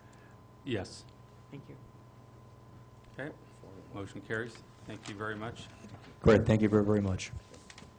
We'll move on to item F2. Immigration, who's... Well, at the request of a number of council members, we put it on here, so I'll turn it over to whichever one you want to talk about. What is it? F? Yeah, I'm not sure who F2. else did. I know I requested this at the The past last council meeting. meeting, so thank you, Jerry, for putting this on the agenda. I received a lot of calls and concerns about constituents of mine in regards to getting some kind of resolution, not necessarily here. I really don't like to deal with state and federal issues, to be completely honest with you, and I don't think it's generally within our purview, but because I received phone calls from my constituents in regards to the impact this has on job creation, and I also received phone calls from members of the Farm Bureau and folks in agriculture on how this is going to impact their businesses. They need migrant workers, legal migrant workers. So that's why I was supportive of this resolution coming before the council. I think it impacts our constituents because we obviously, we all understand San Benito County and the City of Hollister are very ag-related. So for that reason and many other reasons that I want to continue on, I asked for this to be on here so we could support this resolution. Thank you. Any comments from council? I have a comment. I have a comment on the resolution that says to support comprehensive immigration reform. So we're going to support it irregardless of what it comes out as? There's nothing yet there. Yeah. So And I we're going don't to support whatever they come up with. I think maybe if needed to, we could always restate it as saying we support efforts to come to a resolution on immigration reform. Those are my concerns. I think that may be, I think, yeah, you're right. I mean, I don't think we want to support anything in particular, you know, specifically, because we all have kind of I support the our... idea that we need to do something. Exactly, yeah. I think that's the idea that I have behind this. I don't want to get into the weeds, into the specifics, because that's not... We all have our own opinion on what should be in there, and I don't want to get into those, necessarily those details, because it's just not right. Again, And, you know, I just want to say that I think it's important that we support this, and again, it's in concept, because as we speak, there's probably amendments going on, different amendments to the Reform Act. I think it's important because I think it's a win-win situation for everybody overall. I mean, it just stops from whether you want to do it from the bottom or from the top. I mean, it will provide for the economy. Also, you know, we need to have the people do the work. I just wanted to share with you, I think it was last year or year before, there was a farmer in Morgan Hill that nobody could go, he couldn't hire anybody to pick his bell peppers. He was losing $100,000 a day, a week or a day, I forgot what it was. Because he couldn't get anybody to go pick his crop. And see, we need the food on the table, and somebody needs to do, the folks need to do that work so we can get the food. And, you know, like even in Monterey County, Watsonville, even, we don't have as much agriculture here, but we do. But we're considered to be like the salad, you know, salad place of the world, you know, and it also provides work for folks, and it also, the folks that work, you know, add to the economy, and also it will, I believe that it will also encourage people to become American citizens. I think I read something in the resolution to that would be something that would be encouraged. I don't think it was going to be a have to thing, but I think it's important because it's time that something happened. I mean, somebody's got to, you know, people are doing the work. Sometimes we can do it, and they can, or sometimes they can't because of rules and regulations. But overall, everybody benefits. I mean, you know, I remember when I was growing up, I mean, I worked out there. I mean, you know, when I was in school, we went because we wanted to. My father always had a job in San Juan up until he retired. Mom stayed home to take care of the kids, but after we were of age, we decided to go work in the summer to earn money for our school clubs, etc. And I saw a lot. I remember we were out doing the crops, and the immigration would come down, they ask you 2 or 3 questions, okay, bye. I mean, you know, okay, bye. But anyway, I think it's important because it's hard work, and somebody's got to do the work, and I read as it is, the folks that are out there are the ones that are going to do the jobs, and I think that we need to accommodate because it's a win-win situation for everybody all the way around. Starting with the person that does it for the farmer, the worker, and adding to the economy. Thank you. Councilmember Scatini?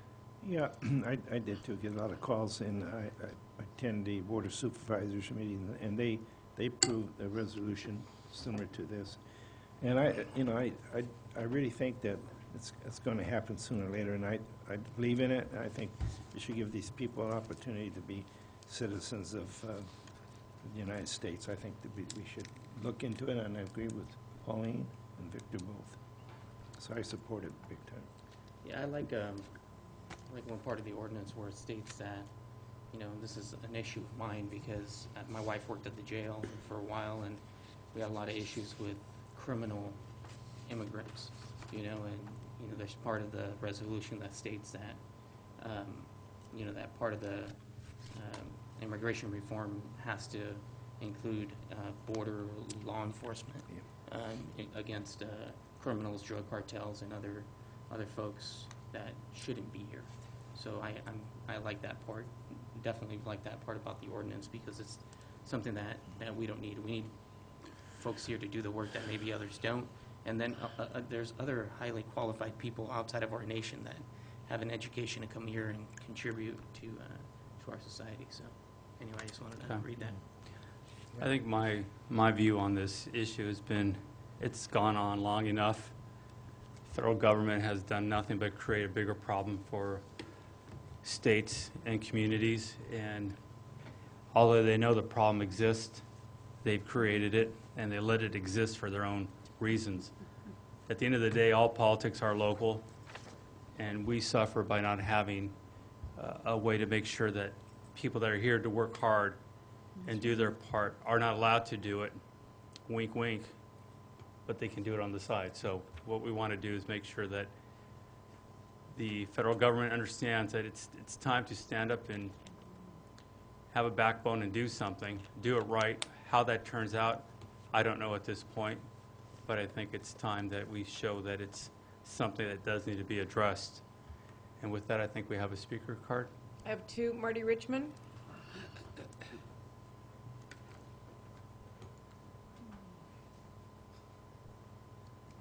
Marty Richard from Hollister, and I'd like to repeat some of the words I spoke at the supervisors' meetings. I am, though, disappointed. Where are the Hollister residents, the supervisor? During this meeting on this issue with supervisors, it was just full. Hello? Are you there? Through the chair, let me say, hello, are you there? It's your issue. I support immigration reform. I don't want to go into any details. 3 minutes, you can't cover anything. You'd have to talk about this for an hour, okay? But I look at it from a practical point of view. You take the whole package and you say, when the whole package, you put the whole package together, are we better off with it? Are we better off without it? There's no question in my mind we're better off with it. We're not going to deport 12 million people. Anybody who thinks we are is crazy. I would disagree with you. I'm not looking at it as a local issue. I'm not looking at it because we have agriculture here. That's just a fact of life. The truth of the matter is, it's a national issue. It's not just a local issue.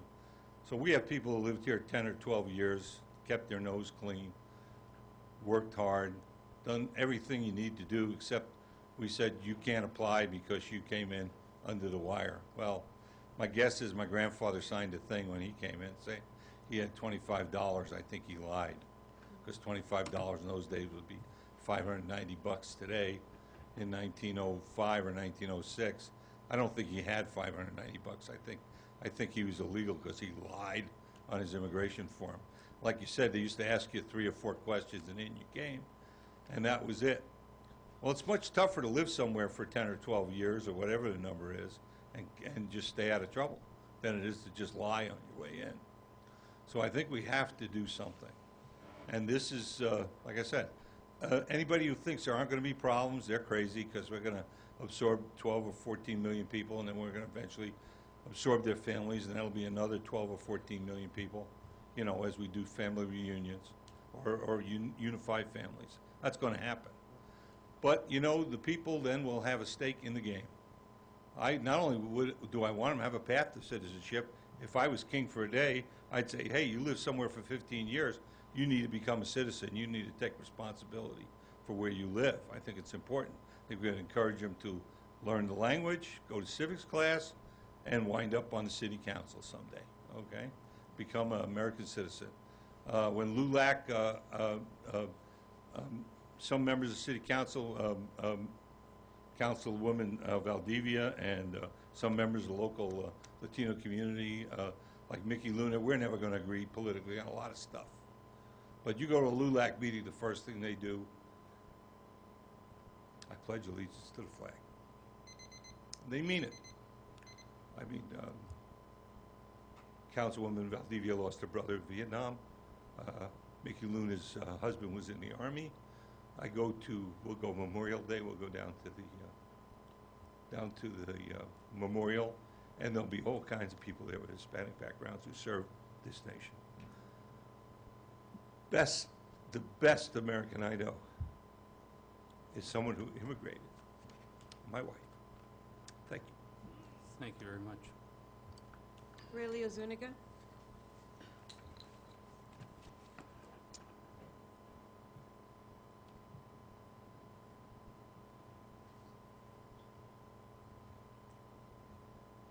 Good evening, City Council members.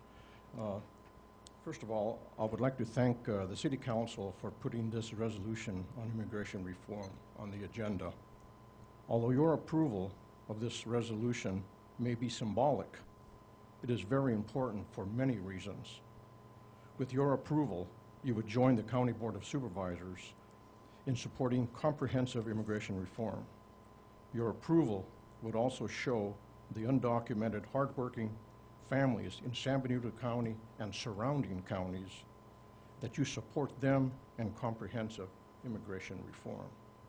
And more importantly, your approval, together with the Board of Supervisors' approval, would send a very strong message to our elected officials in Washington, both Democrats and Republicans, that we want and support comprehensive immigration reform. They need to be reminded that immigration is and always has been a federal responsibility. Regardless of how anyone feels about immigration, common sense should tell us all that we cannot deport 11 million undocumented persons. What common sense should tell us is that comprehensive immigration reform is important and is needed. It is my sincere hope that you will join the Board of Supervisors and support this very important resolution. Thank you. Thank you, Mr. Leoniga. Mr. Mayor, as a son of two Mexican immigrants, I'd like to make a motion to support Resolution 2013-68. Okay, we have a first and a second. All in favor? Aye. Aye. Motion carries. Thank you very much. We'll move on to G1, report from city council committees. Councilmember Gomez. Yeah, we had COG last week. We don't have a ton to report out. We reviewed the possibility of having taxi services provide the same type of services as Dial-A-Ride, even though they already do that, except they have to charge a regular amount because Dial-A-Ride subsidizes like 90-something% of your ride. So we're still looking into that. We're looking at different ways where we could engage the taxi folks to give them some of their business back. So those discussions are still there. We also have gradual movement when it comes to the bypass transfer. Things are moving along, so we're happy to see that. And then another item I wanted to bring up, because I know it's entertained by a committee, but there were talks a few months ago in regards to opening up discussions again in regards to contracting public safety services when it comes to police and the sheriff's department. And since nothing really came of that discussion, obviously because it's only been a year since we had that analysis done in regards to police, in regards to the sheriff's department contracting services, I would like to ask, I don't like to keep people on eggshells, and I think that may be happening here, so I'd like to ask our city manager if he could bring something back in regards to possibly just kind of squashing the idea. I don't think right now we're in a position to look at it. I think maybe in future years we may want to evaluate, so that's something that I'd like to request as well. That's all I have out of committees. Councilmember Scutini. Well, he stole what I was going to say on COG, so I don't have anything else to report. Thank you. Councilmember Friend. No, thank you. We'll share it next time. Councilmember Valdivia. No, I appreciate it. I have nothing to share this time. I didn't attend any meetings last few weeks here. We'll go on to item G2. Any comments from City Council? Additional? Yeah, I do. Am I the only one talking here today? So I do. First of all, I want to send my condolences to the family of the two young men that lost their lives last Sunday on Mother's Day. I don't know the circumstances of what happened, of the incident there, but no matter what, I grew up in a rough neighborhood with gangbangers all around me. So I thank the Lord because He gave me a skateboard, and skateboarding was my salvation out of the ghetto. So, but still, I feel it when young lives are lost. It's just a terrible, terrible tragedy. There's no reason why we shouldn't think that their lives couldn't have been turned around, whether they were gangbanging or not. That's not. I can't answer those questions, but all I know is that everybody should be given an opportunity to life. But I do want to thank our police chief and our captain for their communication in regards to that issue. I I wake up every morning and the first thing I do is I look at my phone. So I don't know who else does that here, but unfortunately I'm in the habit of looking at my phone for news. So I always look for breaking news updates on my phone. I don't check my pulse. I actually just check my phone. And so first thing I see when I woke up that Monday morning was an email from Captain Westrick. And so I just want to thank you, Captain and Chief, for your open communication.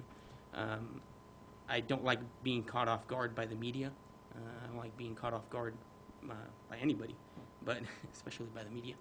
And I think Clint and Stephanie, obviously, and the police department, I'm sure others have done a great job, but you guys do a really good job when it comes to giving us the information that we need to be prepared to take those phone calls and such. So I think the email you sent was sent like at 3 in the morning or something, you know, and I know that's part of your work, and you know you're not gonna say that was out of your work, your purview of your work, but I know I do appreciate being kept in touch in regards to issues, especially something so critical as that. So good job. I appreciate the open communication, and I expect it to continue as well. So good job. Thank you. Councilmember Scatini. I just want to congratulate Dave on some comments. A group of people was stating just here last week at a luncheon deal that they like your way you put the stuff out on, I believe it's Facebook, or I know what Victor's talking about. I get messages from you too also, and it's really encouraging to, at least I get some information when people ask, what happened? You know, and I don't have somebody walking down the street, walking out of Johnny's bar telling me what happened. You know, they know about it, and we as council members don't know about it. Something happened tonight I wasn't even aware of.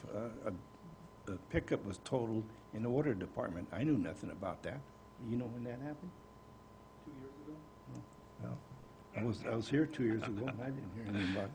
But, you know, I like to be brought up on news that happens in the city, because I'm out there all the time and I hear, but I just want to tell you thanks. Keep up the good work, Dave.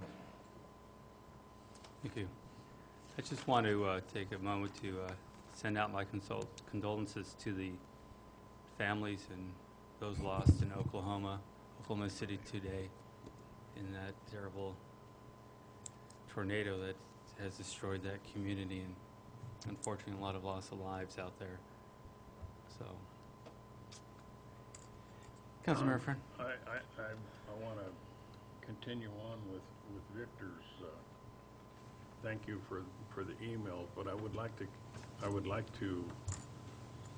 In my line of work, I don't look at my Hollister emails sometimes for days because I have other emails that I have to deal with. But I was just wondering, on major events like that, if we could get a text to our phones, would that be something that's possible, or I don't want to add too much to your day, because I know at 3 in the morning that's the worst thing you want to do. But when I get up in the morning, obviously the first thing I look at is my phone, because my company sends out texts to me all the time about any incident that happens in the system, and I'm just wondering if that might, because that morning I also got phone calls from my kids going, what happened?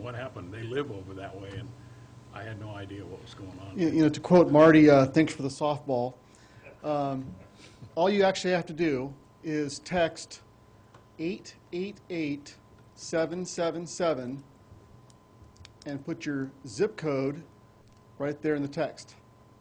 So the phone number you're going to text is 888-777, and of course for Hollister you're going to put 95023, and you will get a text of my press release, or when Chief Reynoso does it, at 3 in the morning, right when we put it out. Okay? Can you,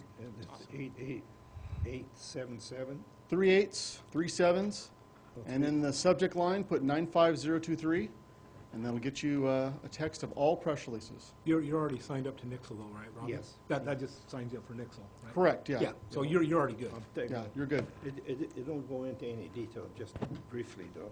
Well, if you actually click it on your phone, select it on your phone, it'll actually give you all the details as well, and the pictures. Really? Mm-hmm. Oh, okay. Yeah. Yeah, I didn't know, I wasn't aware. That's a great update. Thank you for Okay. that. So let's make sure the public hears that clearly. And you did a great job. Text 888777 and then our zip code, and that will get them up to date On the subject, press releases. Subject line, zip code. Subject line, zip code. Thank you for that. Thank you. Thank you, Dave. Okay. Councilmember Valdivia. I just wanted to also just make a comment. I mean, my heart goes out to the families that lost those children, and I'll call them children because they were children, very young. And it doesn't matter what day of the year it happens, it's just so tragic. And when it happens here at home, to me, home is here in our community. It's like it just grabs you more, because all this stuff happens all over the place, but you never would think that this type of incidences would happen so close to home. So my heart goes out to the families, and that God bless them and help them through these rough days. Les quiero decir que que Dios los bendiga a las familias que perdieron sus hijos, sus niños. Yo digo niños porque son niños, y que Dios los bendiga para que sigan para adelante. Gracias. Thank you very much. City Manager? Just one little brief thing, kind of goes along with something Victor said a little while ago. I'm going to be on a conference call with Lisa and Mary and Steve Wittry out at the county, because he was heavily involved with it, talking about the little 1-foot strips of land behind the sound walls on the bypass. So yeah, there is, as Victor says, there is incremental progress being made on getting that handled. Literally. So anyway, just wanted to let you know that there's incremental process on a number of fronts to get that taken care of. That's all I have. Thank you. City Attorney? Yes, last week I attended the City Attorney Conference put on by the League of California Cities. It was a 3-day conference. I've already sent the council and the department directors a couple of items of particular interest. I have a thick binder full of materials in my office available to anybody who would like to review them.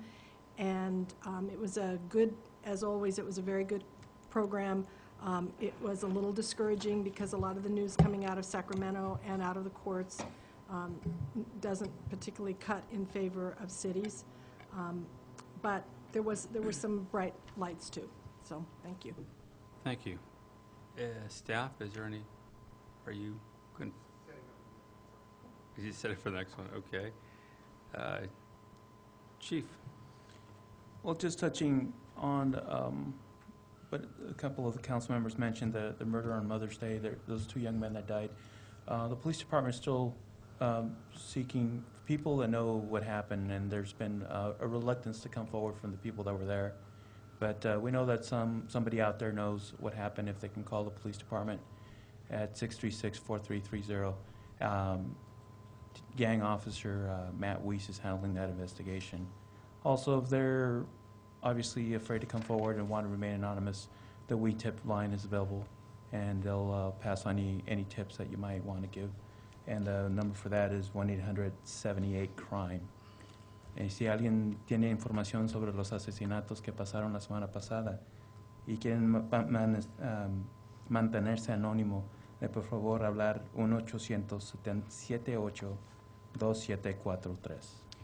Let me ask you, is there any rewards that we can offer to help push that? Because I would think a reward probably would save us, in the end of the day, a lot of money in investigation time.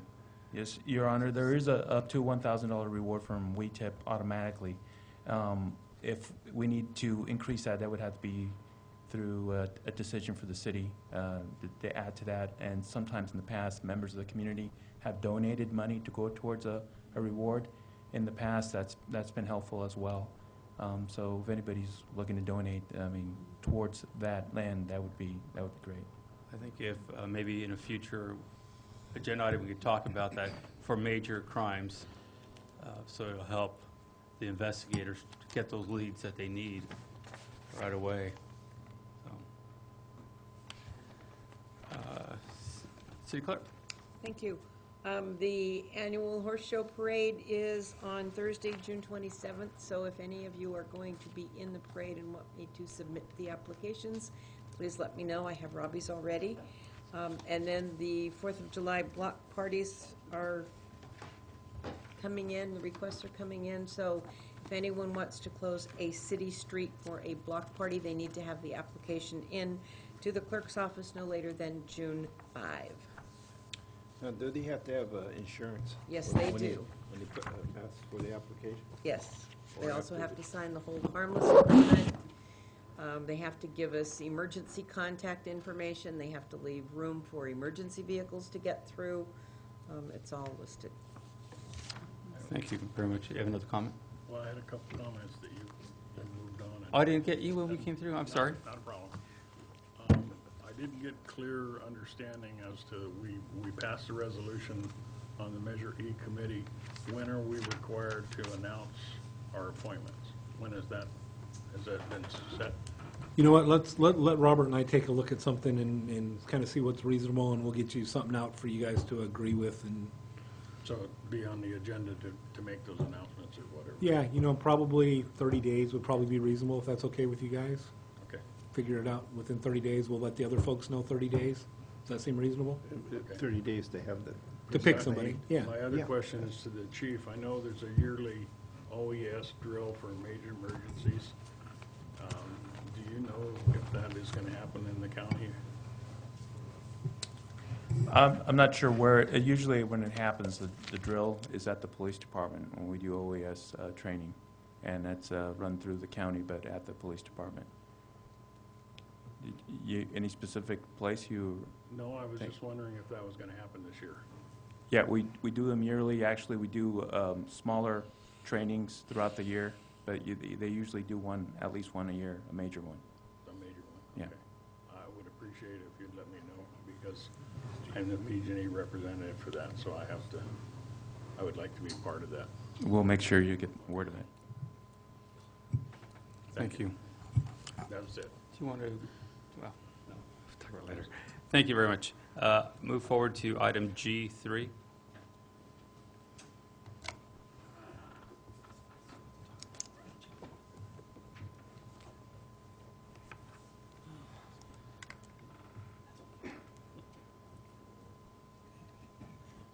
Everybody must be shorter than me.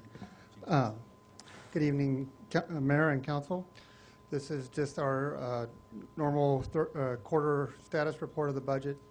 It's for the third quarter ending March 31st. And it just focuses on the general fund. Almost all our other funds are restricted in manner, so general fund usually has the most discretionary funds, and that's why we focus on it. Where we're at right now is our revenues are coming in.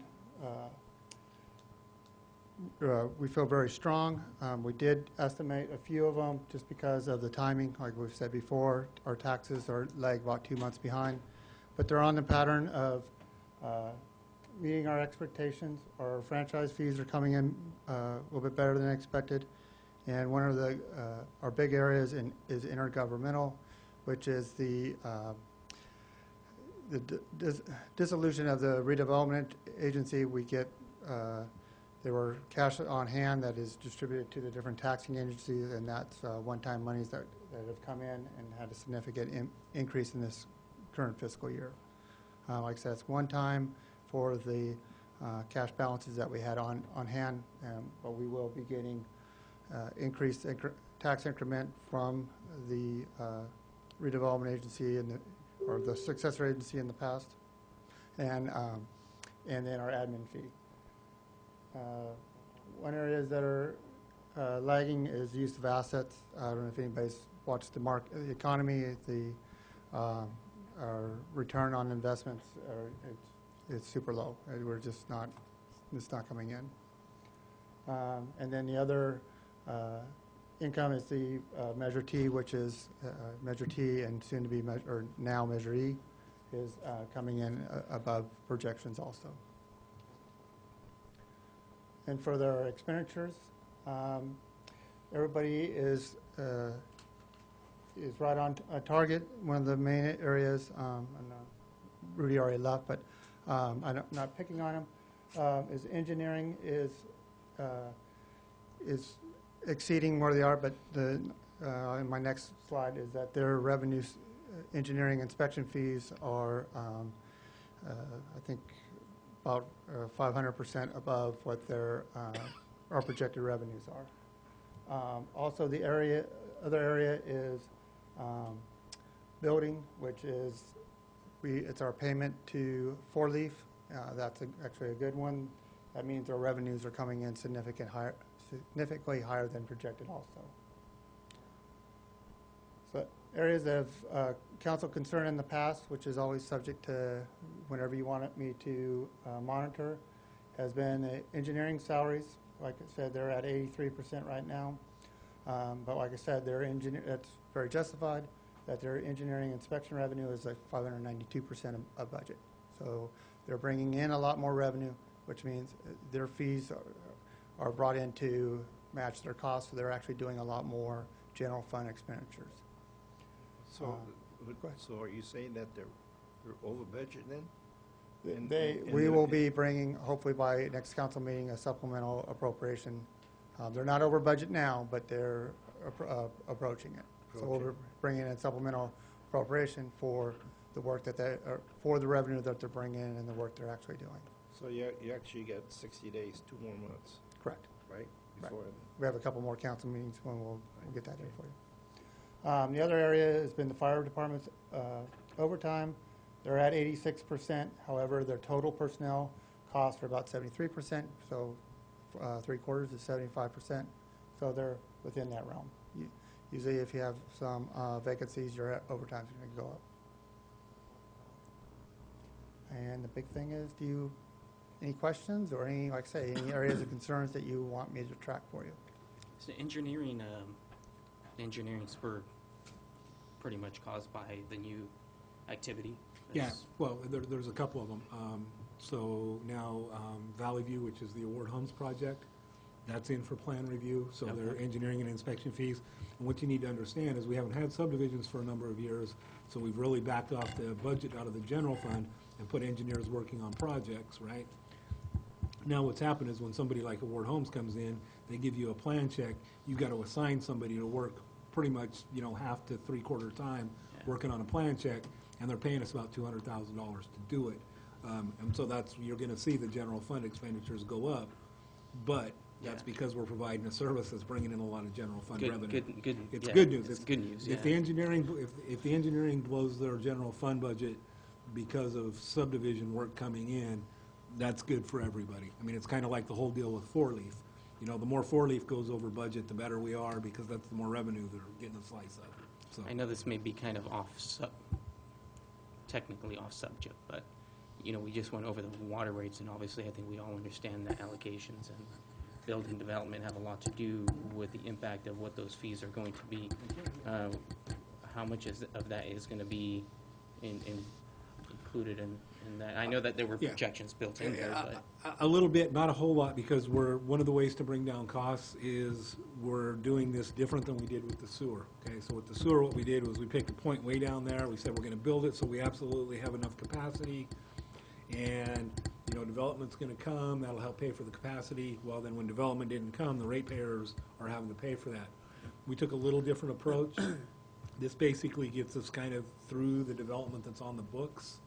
And so the impact fees for that really aren't going to adjust the rates a whole lot, because it is primarily for existing ratepayers.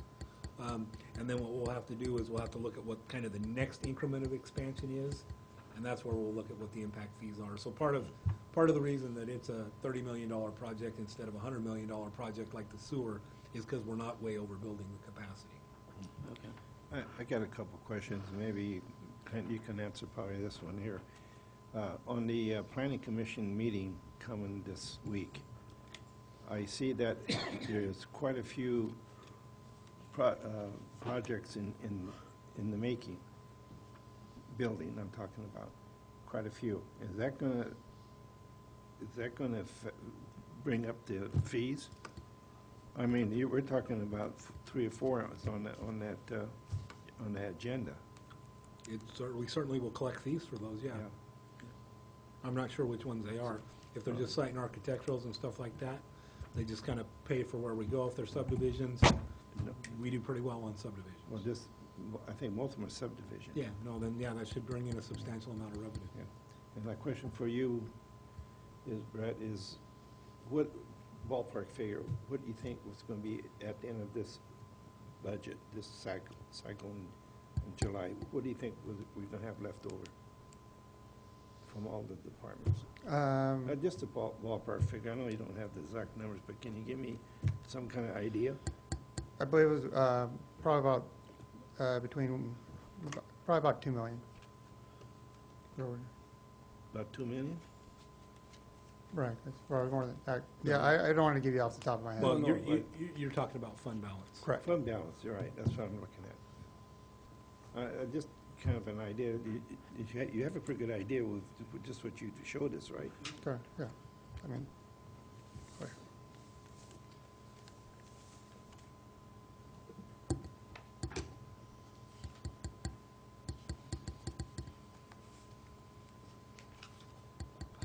Sorry.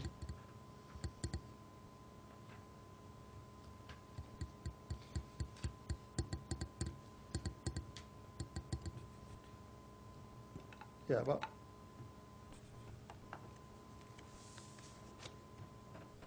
yeah, about, like I said, about 2 million, 2.5 million. Okay. Okay. Are there any other questions? Council? Yeah, I have a, this is the third, can you, Brent, can you just state, what's the percent, and you probably repeat it, but for the community's sake, the percentage of spending that we have so far for the third quarter? I mean, there's 100% to spend the whole money for the year. So what's the percentage right now for the third quarter? 75%. Pardon me? 75%. Okay. And we're right on that. Correct. Okay, good. People in there. Correct. Yeah, we're ahead on revenues and we're right on 75% for our expenditures. Okay, any other questions? Council? Thank you very much. Thank you. Item H, I, and J, no business. Item K, no business. Move for an adjournment. We can adjourn, we have to go to a meeting, no? Go to closed session, adjourn to closed session. Okay, I move to adjourn to closed session. Second? Is there a second? Yeah. All in favor? All right. Aye, thank you.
Okay, we're going to reconvene the meeting.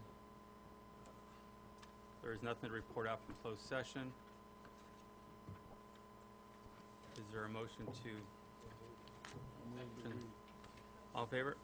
Aye. Aye, thank you.